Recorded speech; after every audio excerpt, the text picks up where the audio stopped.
now we come to another concept which is centripetal force and the centrifugal force. Centripetal force क्या होती है?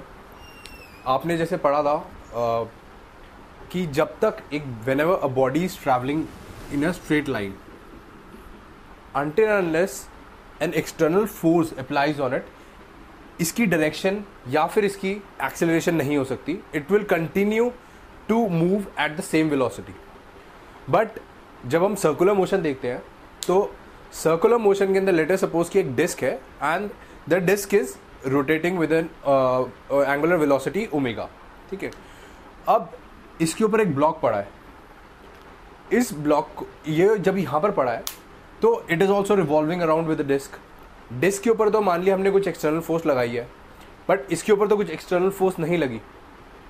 Then ये revolve क्यों कर रहा है? ऊपर से क्योंकि इसके ऊपर एक एक्सटर्नल फोर्स लग रही है तो इसकी डायरेक्शन चेंज हो रही है. तभी इसकी डायरेक्शन चेंज हो सकती है जब इसकी एक्सटर्नल फोर्स कुछ लग रही हो. तो ये जो एक्सटर्नल फोर्स होती है जो कि एक ऑब्जेक्ट को रिवॉल्व करवाती है, जैसे कि प्लैनेट्स जो होते हैं वो सन के आसपास रिवॉल्व करते हैं. तो वो किस फोर्स से रिवॉल्व करते हैं? जब भी एक सर्कुलर बॉडी एक बॉडी एक सर्कुलर मोशन के अंदर रिवॉल्व कर रही होगी तो उसके ऊपर एक फोर्स लग रही होगी which is called the centripetal force.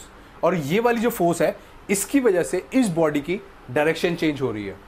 Alright, now as we all know, जैसे आपने पढ़ा था न्यूटन्स लॉज के अंदर, every force has an equal and opposite reaction. तो सेंट्रीपेटल फोर्स तो इसके ऊपर एक्ट कर रही है, इस ऑब्जेक्ट के ऊपर. Now there is an opposite force which is also equal in magnitude, which is the centrifugal force. Centrifugal force object के ऊपर act नहीं करती, but it is acting on the source of this जो कि इसके ऊपर एक act करवा रही है. Now the value of centripetal force, जब भी ये body जो है ये rotate कर रही होगी तो इसके ऊपर जो सेंट्रीपेटल फोर्स होगी, इसकी वैल्यू कितनी होगी? It's value will be omega square M omega square into R. Omega क्या है? Omega is the angular velocity का square into R, and R is the radius from the axis of rotation. Radius और the distance of the object from the axis of rotation. This is the centripetal force.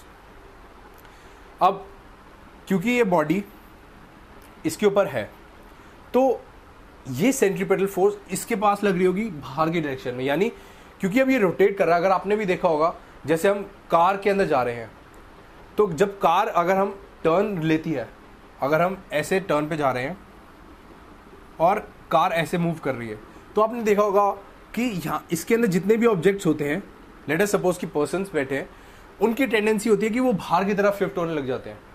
ये बाहर की तरफ क्यों shift होते हैं?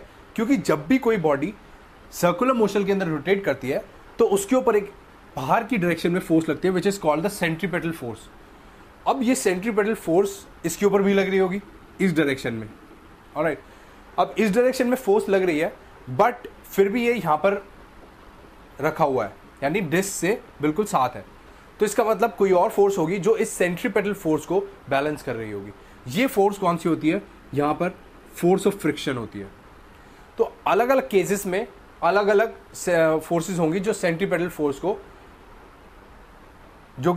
Force को balance कर रही होंगी. जैसे कि अगर हम एक स्ट्रिंग बांधते हैं, लेट अस से कि ये स्ट्रिंग है और ये हमने एक स्टोन बांध दिया. अब ये स्टोन को हम यू रोटेट कराते हैं तो ये भी रोटेट कर रहा है सर्कुलर मोशन में. अब इसको कौन सी फोर्स बैलेंस करी होगी? इसकी टेंशन, स्ट्रिंग के अंदर जो टेंशन होती है. सिमिलरली जब सन के आसपास बॉडीज रिवॉल्व करती है, प्लैनेट्स रिवॉल्व करते हैं, तो वो किस लिए कौन सी फोर्स उनको बैलेंस करती है? That is the gravitational force जो कि सन अपने प्लैनेट्स पे लगाती है. So this is everything about centripetal force.